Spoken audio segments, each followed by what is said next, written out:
오늘은 순종하는 자녀에게 주시는 선물이라는 제목으로 하나님 말씀 증거하겠습니다.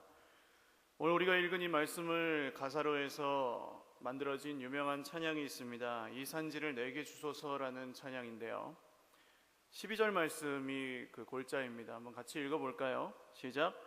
그날에 여호와께서 말씀하신 이 산지를 지금 내게 주소서. 당신도 그날에 들으셨거니와 그곳에는 아낙 사람이 있고 그 성읍들은 크고 견고할지라도 여호와께서 나와 함께 하시면 내가 여호와께서 말씀하신 대로 그들을 쫓아내리이다 하니. 아멘.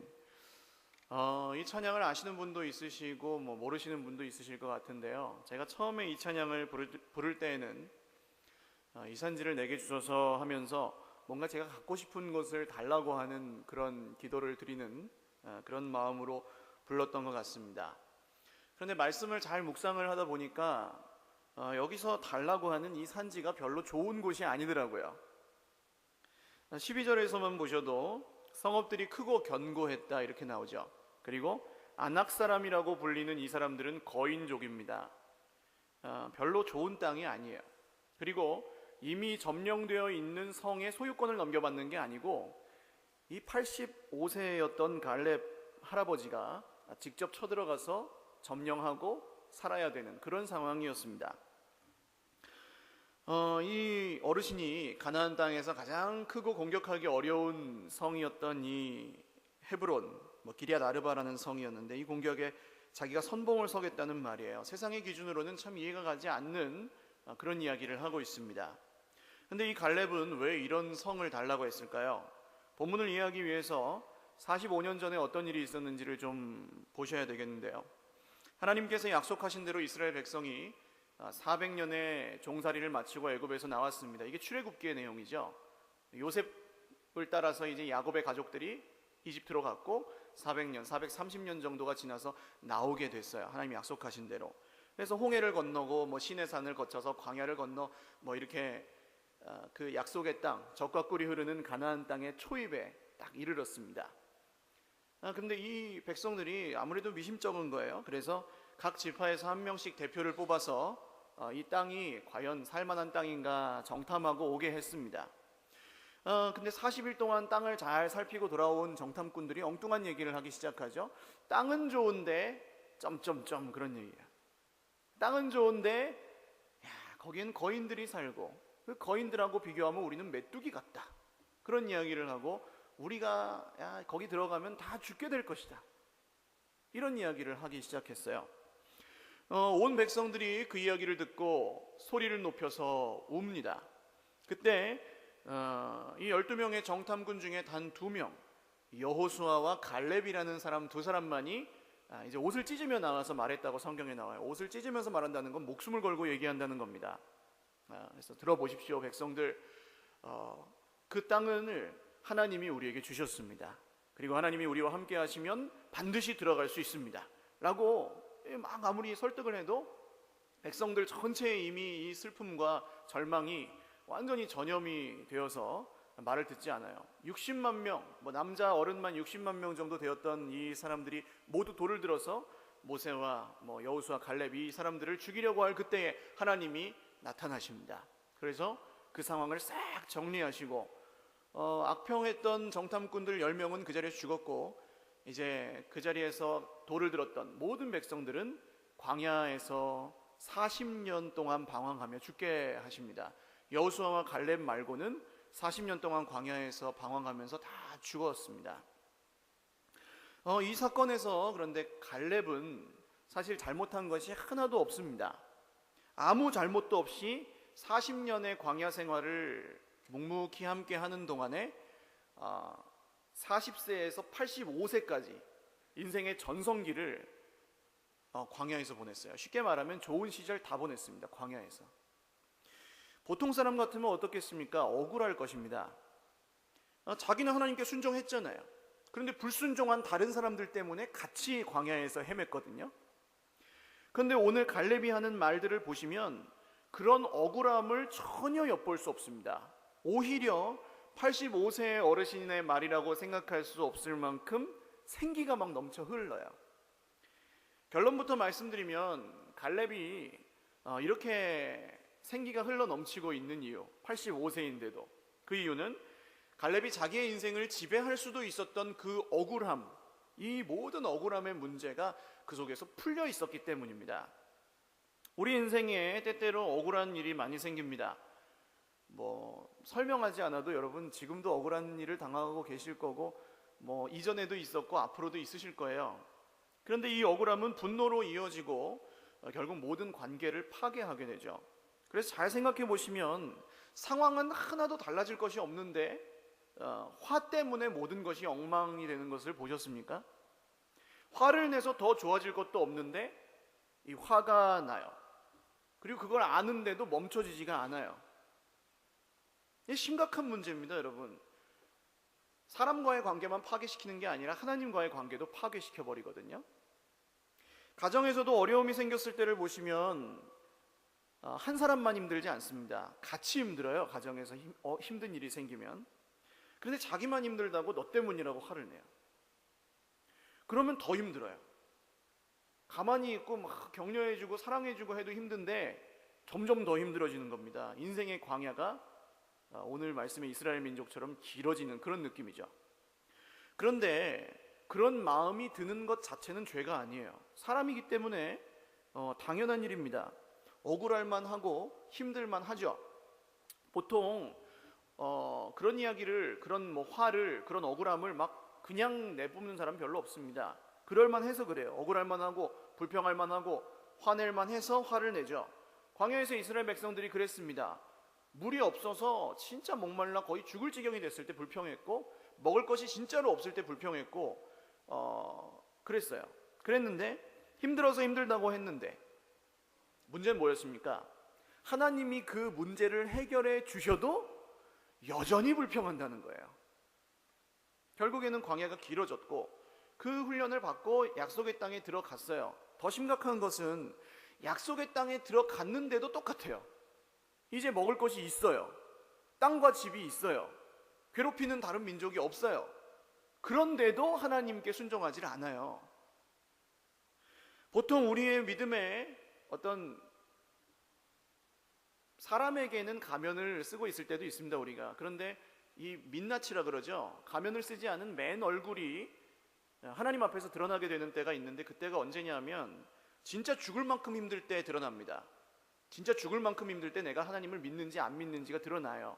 그리고 다른 한편으로는 아무런 문제가 없을 때에도 내가 하나님을 믿고 있는지 아닌지가 드러납니다. 하나님이 물어보시는 거예요. 너는 그렇게 죽을 만큼 힘들 때 나를 믿느냐? 그때에도 나를 믿을 수 있느냐? 또 너는 아무런 문제가 없어도 나를 믿느냐? 나를 찾느냐? 그걸 우리에게 물어보세요. 이게 해결이 되어야 결과적으로 파생되어 있는 문제들이 정리가 됩니다. 근원을 고치지 않고 겉모습만 고친다고 해서 절대 해결이 되지 않아요. 하나님이 우리 인생에 광야를 주시는 이유는 단 한 가지입니다. 제대로 고치시려고. 할렐루야. 그런데 이런 억울함을 잘 극복하고 하나님께 나아가면 하나님이 오히려 그것을 계기로 새로운 일을 우리 인생 가운데 행하세요. 이것을 성경은 뭐라고 이야기하냐면 순종으로 받는 복이라고 이야기합니다. 순종으로 복을 받습니다. 순종은 그래서 기계적으로 그냥 시키는 것을 그대로 하는 게 순종이 아니고, 하나님께 순종하는 사람은 어떤 사람일까요? 내 인생에 내 생각과 다른 일들이 벌어져도 하나님이 나와 함께 하신다는 걸 믿기 때문에 괜찮은 사람, 그 사람이 순종하는 사람이에요.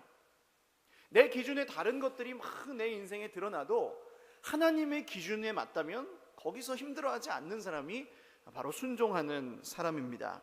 그래서 모든 인생 가운데 사실 억울함이나 스트레스나 이런 것들이 없는 사람은 없지만 순종하는 사람 안에서는 그게 진짜로 해결이 됩니다. 할렐루야. 그러면 오늘 말씀을 통해 여러분 그런 사람이 되고 싶으세요? 순종하는 사람? 그 소원이 있으십니까? 하나님께 순종하는 사람이 되고자 하는 마음이 있으세요?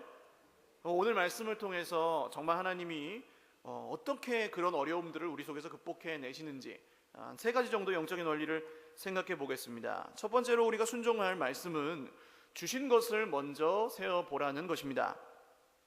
든자리는 몰라도 난자리는 안다는 속담이 있어요. 사람에게 해당되는 말인데, 사람이 같이 있을 때는 잘 모르는데, 귀한 줄을 모르는데 떠나면은 이제 티가 난다는 거죠. 많은 경우에 우리는 있는 것들은 별로 귀한 줄 모르고 소중한 줄 모르지만 이 없는 것들에 대해서는 굉장히 불편해합니다. 근데 우리 삶이 이렇게 없음으로부터 시작되면 반드시 문제가 생겨요. 없는 것을 신경 쓰고 찾다 보면 자꾸 없는 것을 바라게 되고요. 당장 없는데 바란다고 생기지는 않습니다. 그러니까 어려워지는 거죠, 인생이. 남보다 없어서 억울하고 없을 때 걱정이 되고 결국 없는 걸 있게 하기 위해서 발버둥 치는 인생. 내가 필요한 거, 그것만을 따르는 인생이 됩니다. 그런데 채워도 그 없는 것이 있게 되질 않아요. 채워지질 않아요. 끝이 없어요. 그래서 밑빠진 독에 물을 붓는 것 같은 그런 느낌으로 살게 될 때도 많습니다. 이런 악순환을 끊기 위해서는 없는 것보다 있는 것을 바라보는 영적인 눈이 좀 열리셔야 돼요. 그리고 그 있는 것을 누가 주셨는지 깨달아야 됩니다. 오늘 갈렙의 말 가운데 한번 찾아볼까요? 10절과 11절을 같이 읽겠습니다. 시작. 이제 보소서, 여호와께서 이 말씀을 모세에게 이르신 때로부터 이스라엘이 광야에서 방황한 이 45년 동안을 여호와께서 말씀하신 대로 나를 생존하게 하셨나이다. 오늘 내가 85세로 돼 모세가 나를 보내던 날과 같이 오늘도 내가 여전히 강건하니 내 힘이 그때나 지금이나 같아서 싸움이나 출입에 감당할 수 있으니. 아멘. 자, 아무 잘못 없이 45년을 광야에서 방황하다가 오늘 85세가 되셨어요. 너무나 억울한 일입니다. 그러나 갈렙은 그 없는 것보다 있는 것을 볼 줄 아는 사람이었어요. 이 45년 동안을 여호와께서 말씀하신 대로 나를 생존하게 하셨나이다. 그때 가나안 땅을 악평했던 정탐꾼들은 그 자리에서 다 죽었습니다. 그리고 불평했던 60만 명의 백성들은 광야 40년 방황의 세월 동안 다 죽었어요. 그러니까 계산해보면 하루에 평균 40명 정도가 죽었습니다. 남자 어른만 다 합치면 뭐 한 100명 가까이 죽었겠죠.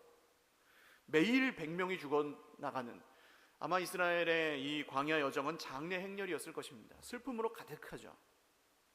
결국 모세와 아론까지 죽었어요. 그 대단한 하나님의 사람 모세도 죽었어요. 그런데 지금 여호수아와 갈렙은 살아 있습니다. 그리고 약속의 땅을 밟고 있거든요. 하나님이 말씀하신 대로 지금까지 살아있게 하신 것입니다. 갈렙은 지난 45년의 고생보다 오늘을 살게 해주시는 하나님께 감사했습니다. 할렐루야. 하나님은 그 감사 위에 건강으로 축복해 주셨어요. 40세 때의 건강과 85세 때의 건강이 같았다고 11절에 갈렙이 고백하고 있습니다. 이 어르신이 무슨 허풍 떠는 이야기가 아니에요. 하나님이 순종하는 사람에게 주시는 그 생명력이 정말로 갈렙을 건강하게 했고, 물론 모두에게 이런 복을 주시는 건 아니지만 갈렙이 받았던 은혜입니다. 또 12절 말씀을 한번 읽겠습니다. 시작. 그날에 여호와께서 말씀하신 이 산지를 지금 내게 주소서. 당신도 그날에 들으셨거니와 그곳에는 아낙 사람이 있고 그 성읍들은 크고 견고할지라도 여호와께서 나와 함께 하시면 내가 여호와께서 말씀하신 대로 그들을 쫓아내리이다 하니. 아멘. 45년 전에 하나님께서 하신 말씀은 내가 네 발로 밟는 땅을 다 주겠다 갈렙아, 그런 약속이었어요. 그런데 갈렙은 이 산지를 달라고 합니다. 이 산지가 어디예요? 아까 말씀드린 것처럼 이 산지는 좋은 땅이 아닙니다. 그곳에는 아낙 사람이 있었다고 했는데 아낙 사람들은 고대 거인들의 후손이라고 해요. 국립중앙박물관 가보셨습니까? 거기에 이제 한 300문 넘는 신발 보셨어요? 이만한 신발? 그 사람이 진짜로 신었다고 하는데 뭐 그런 것들이 이제 그런 사람들이 있었다는 거예요. 그 당시에. 그런 거인들의 성읍이 바로 이 산지 헤브론 기럇 아르바였습니다. 아르바라는 사람은 거인들 중에 가장 큰 거인이었고 그야말로 이 가나안 땅에서 제일 정복하기 어려운 험지가 바로 이 헤브론이라는 곳이었습니다. 그런데 지금 갈렙이 이 땅을 달라고 할 이유가 없어요. 평야에 좋은 땅, 비싼 땅, 나중에 값이 많이 오를 땅, 그런 땅을 달라고 해야 돼요. 왜냐하면 여호수아가 이스라엘에서 지금 공을 세운 순위로 따지자면 여호수아가 1위고 갈렙이 2위입니다. 그러니까 두 번째로 좋은 땅을 갈렙에게 줘야 되는 게 맞거든요. 논공행상이라 그러잖아요. 전쟁이 끝나면 이렇게 전리품을 분배하고 그러는 게 공이 제일 많은 신하에게 제일 많이 주거든요. 그런데 갈렙이 지금 정복하기 어려운 험지 중에 험지를 달라고 합니다. 왜 그렇습니까? 여호와께서 나와 함께 하시면 내가 여호와께서 말씀하신 대로 그들을 쫓아내리니. 할렐루야. 이걸 할 수 있는 사람이 갈렙밖에 없어요. 진짜 하나님을 믿고 있는 사람이 갈렙밖에 없어요. 여러분, 함께 하시는 하나님이 말씀하시는 하나님이시고 그 하나님은 우리의 문제보다 크신 하나님이심을 믿으시기를 주님의 이름으로 축원합니다.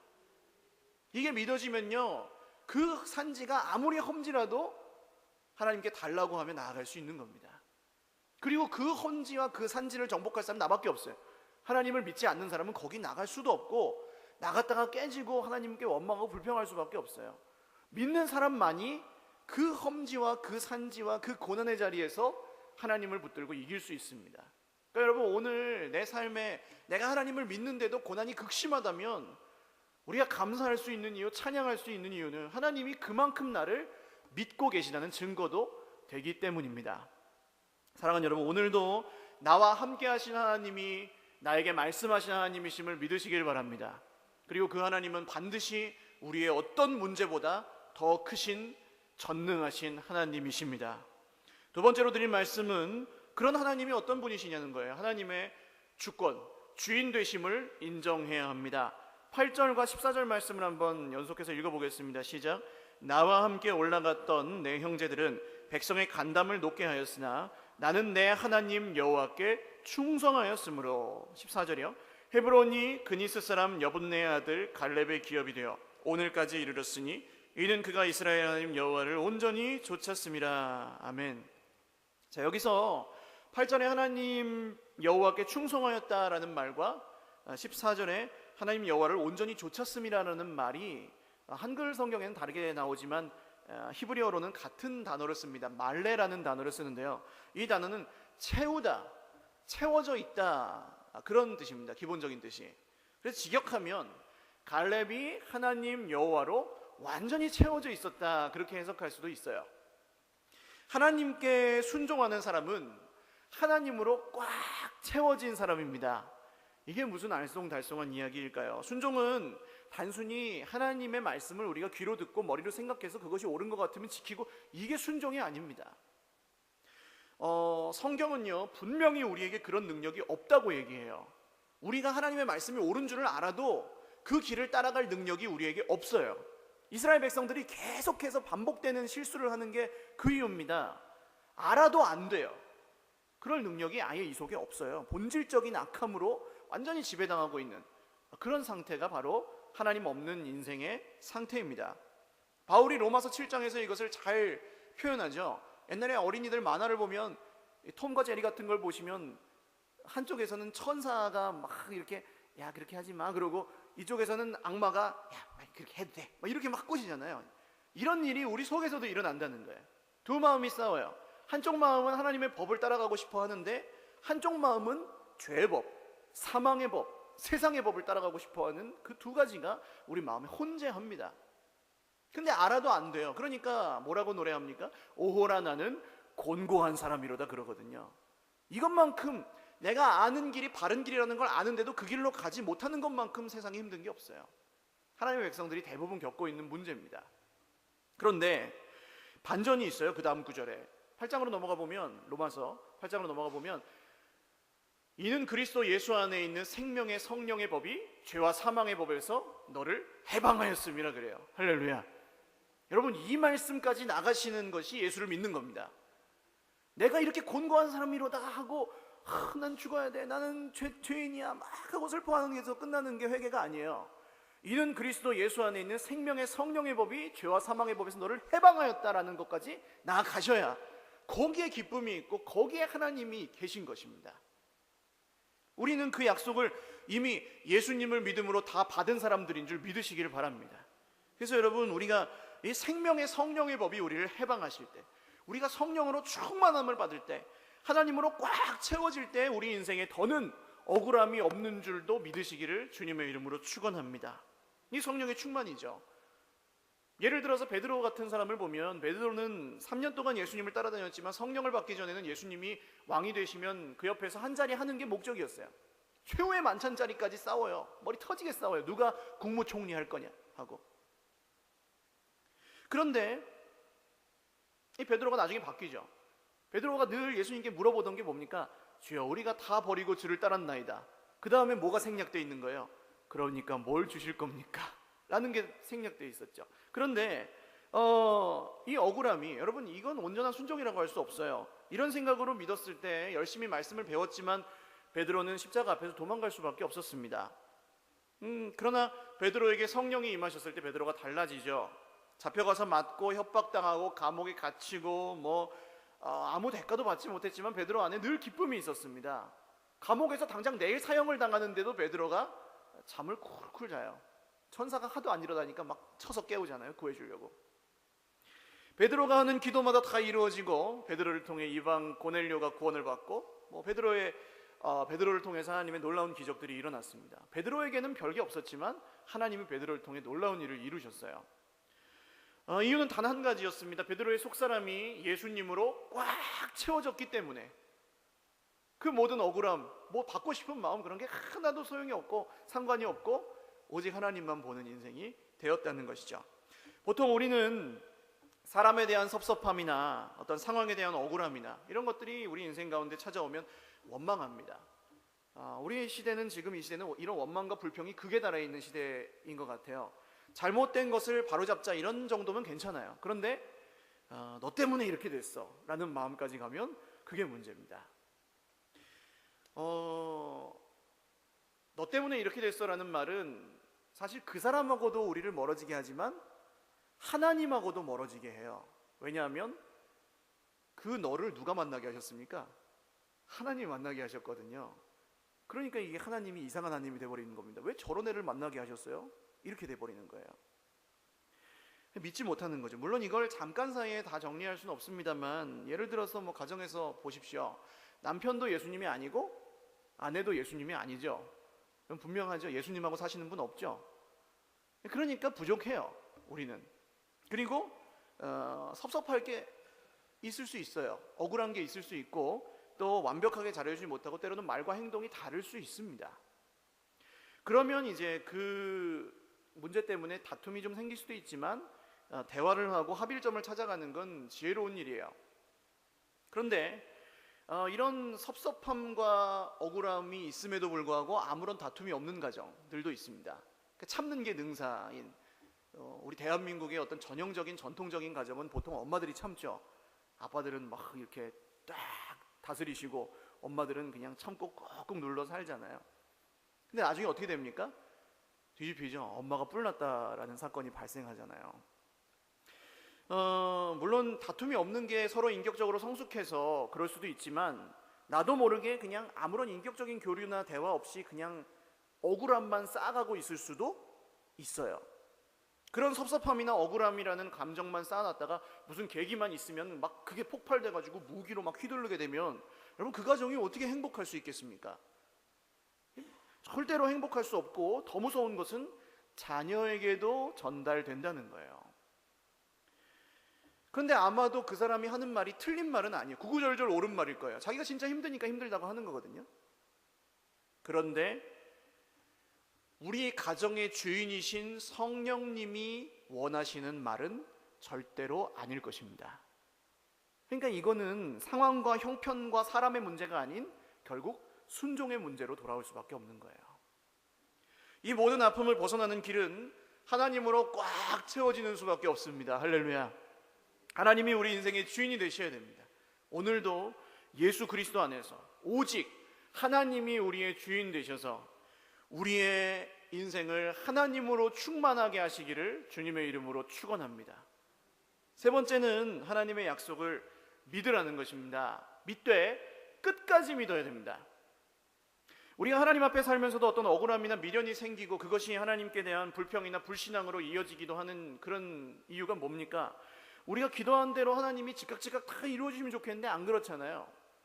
그럼 왜 그러실까요? 먼저 이루어주시고 그 다음에 믿으라 그러면 좀 잘 믿겠는데 왜 이렇게 뜸을 들이시는 것처럼 보일까요? 창세기에서 하나님이 아브라함에게 아들을 주신다고 하면서 부르시거든요. 75세 때. 근데 100세가 되도록 아들을 안 주세요. 25년 동안 무려. 다른 건 다 주시는데 아들은 안 주세요. 그러니까 아브라함 속이 타죠. 근데 아브라함이 막 실수하고 넘어지고 할 때마다 하나님이 나타나서 뭐 하시냐면 말씀하세요. 똑같은 약속을 다시 하세요. 아브라함아 줄게 하시더라고요. 하나님 잃어버리시더라고요. 근데 기도하시던 중에 문제 해결은 안 됐는데 하나님을 만나시는 분들이 있어요. 그런 분들은 또 다른 문제가, 더 큰 문제가 찾아와도 하나님을 붙들고 놓지를 않더라는 겁니다. 자기가 왜 그렇게 힘들어했는지, 왜 그렇게 평안이 없었는지, 왜 그렇게 공허하고 답답했는지 그 이유를 발견한 거죠. 내 속에 하나님이 안 계셨구나. 그것은 문제 때문이 아니고 사람 때문이 아니었습니다. 신실하신 하나님을 만나고 나니까 나는 문제 때문에, 사람 때문에 남과 나를 비교하면서 억울해했지만 하나님은 쉬지 않고 나를 향한 모든 약속을 다 지키고 계신다는 것을 알게 되었기 때문이에요. 이거 여러분 설명해서 알게 되는 게 절대로 아닙니다. 이 다 하나님의 뜻이야, 이런 말은 위로가 되는 말이 아니에요. 그러나 그 사람이 정말 고난의 자리에서 정말로 어렵고 힘든데, 억울한데, 그럼에도 불구하고 끝까지 하나님을 붙들 때, 순종할 때 하나님은 반드시 그 사람을 만나주시고 그 억울함을 풀어주십니다. 그래서 순종이라는 말에는 끝까지 변함없이라는 말이 들어가야 되는 거예요. 갈렙은 반평생을 아무런 잘못 없이 광야에서 보냈습니다. 갈렙의 눈에 뭐가 보였을까요? 보통 사람 같았으면 물이 없어 마른 그 광야 땅이 보였겠죠. 내가 약속을 받았는데 잘못한 건 하나도 없이 왜 이렇게 마른 땅에서 헤매야 되는가? 또 자기 모습, 아무 하는 것 없이 늙어가고 45년 동안 나이만 먹은 갈렙의 자기의 모습이 보였을까요? 혹은 옆에 있는 사람들, 나는 하나님을 잘 믿는데 계속해서 배반하고 헤매고 벌받아도 또 배반하고 하는 이 이스라엘 형제 자매들을 봤을까요?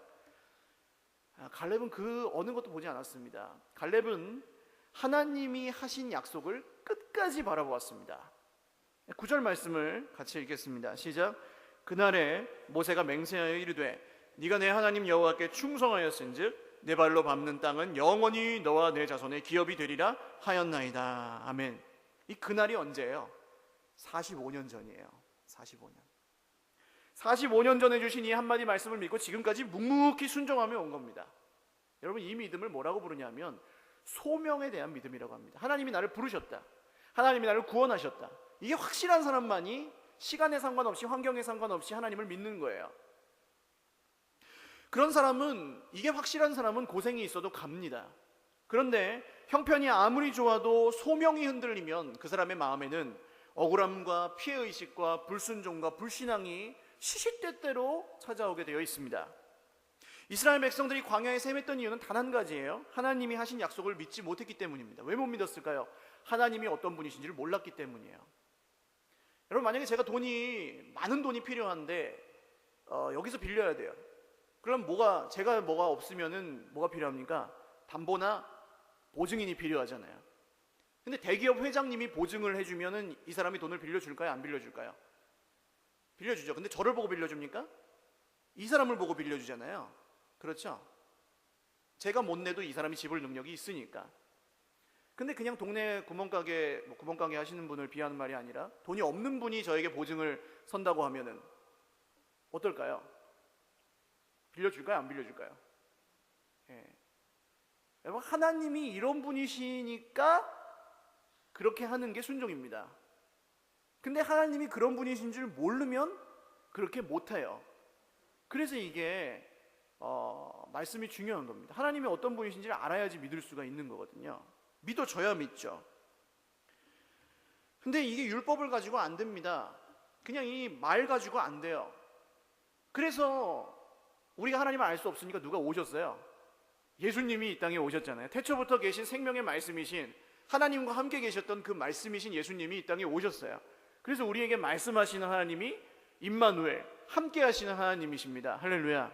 그리고 예수님을 우리가 믿을 때 하나님을 알게 되고 우리에게 말씀하시는 하나님, 약속을 반드시 지켜주시는 하나님을 우리가 믿을 수 있다는 거죠. 하나님이 오늘 그런 분이심을 믿으신다면 오늘 우리 눈에 보이는 형편과 상황이 결코 우리를 해칠 수 없고 다스릴 수 없음도 믿으시기를 주님의 이름으로 축원합니다. 아프리카의 한 원시 부족은 기후제를 지내면 100% 비가 온대요. 여러 번 드린 말씀인데 왜 그럴까요? 비결이 뭘까요? 비가 올 때까지 기후제를 지내기 때문에 매일매일 응답 100%. 여러분, 이방 우상을 섬기는, 있는지 없는지도 모르는 신을 섬기는 사람들도 응답 받을 때까지 기우제를 지낸대잖아요. 하물며 살아계신 하나님의 약속의 말씀을 붙들고 있는 우리는 어떻습니까? 말씀하신 하나님이 100% 믿어질 때 우리 안에 있는 모든 억울함과 분노가, 의심이 사라질 줄로 믿습니다. 할렐루야. 그렇기 때문에 말씀을 붙들고 기도하시라는 거죠. 내 모습을 보고 기도하면 안 되고요, 상황을 보고 기도하면 안 되고요, 형편을 보고 기도하면 안 돼요, 사람을 보고 기도해도 안 돼요. 그런데 말씀 안에 계신 하나님을 믿고 기도하면 반드시 역사가 일어납니다. 기도는 어떤 사람들이 할까요? 이 여유 있는 사람들이 기도할까요? 마음의 여유가 있는 사람들이 기도할까요? 체력적인 여유가 있는 사람들이 기도할까요? 건강의 여유가 있는 사람이 기도할까요? 시간의 여유가 있는 사람이 기도할까요? 그렇지 않습니다. 기도는 기도하지 않으면 죽겠구나 라는 걸 깨달은 사람이 기도합니다. 진심으로. 그런 사람은 어떻게 기도할까요? 응답하실 때까지, 하나님이 만나 주실 때까지, 평강 주실 때까지. 할렐루야. 그리고 거기서도 끝나지 않아요. 왜 그렇습니까? 하나님이 끝이 없는 분이시기 때문에, 하나님이 주시는 복이 끝이 없기 때문에 계속 기도하는 거예요. 그 맛을 보면 여러분, 기도하지 않고서 어떻게 살았지 예전에, 그런 생각이 든다니까요. 기도의 진정한 응답은, 그래서 지난주 말씀에 하나님이 자기 자신을 주시는 분이라고 제가 말씀드렸죠. 이 세상에서 받는 것들은 그냥 진짜 복의 그림자들일 뿐입니다. 젖과 꿀이 흐르는 땅에 가서 살아도 하나님 없으면 소용이 없어요. 하나님이 복이십니다. 할렐루야. 오늘 우리에게 말씀하신 하나님이 믿어지면 그게 복인 줄 믿으시길 바라고요, 함께 하신 하나님이 믿어지시면 그게 복인 줄 믿으시길 바라요. 약속을 반드시 지키시는 하나님이 믿어져서 오늘의 고난을 견디고 계시다면 그것이 복인 줄, 그것이 능력인 줄 믿으시기를 바랍니다. 이걸 믿기 위해서 우리가 기도해요. 기도의 목적은 이거 하나예요. 하나님 좀 믿어지게 해주세요. 나 힘들어 죽겠으니 믿어지게 하여 주옵소서. 그래서 갈렙이 좋은 땅 나쁜 땅을 가리질 않는 겁니다. 상관없어요. 그 땅을 차지할 사람 나밖에 없어요. 나만 믿으니까 하나님을. 말씀을 맺습니다. 여러분, 왜 이렇게 살아야 될까요? 우리가 갈렙의 이 순종이 한 민족을 구했습니다. 갈렙의 이 억울함과 분노와 푸대접을 넘어서서 하나님을 붙들고 순종했을 때 이 한 사람의 순종이 한 나라를 구했어요. 교회생활, 가정생활, 직장생활 뭐 어디를 가시든지 내 생각 같지 않은 사람들 혹은 상황들, 문제들 많이 만나실 겁니다. 거기서 억울함이 생기고 또 분노가 치밀어 오르실 때도 있으실 거예요. 참으시는 건 능사가 아닙니다. 참아가지고 해결될 것 같으면 인내심이 강한 사람이 믿음이 좋은 사람이죠. 근데 아니지 않습니까? 해결이 안 되잖아요. 여기서 더 큰 문제가 생기고요, 자식들에게까지 유전돼요. 어떻게 해결을 하겠습니까? 우리가 우리 힘으로 끊을 수 없는 이 문제를. 하나님을 신뢰하시기를 주님의 이름으로 축원합니다.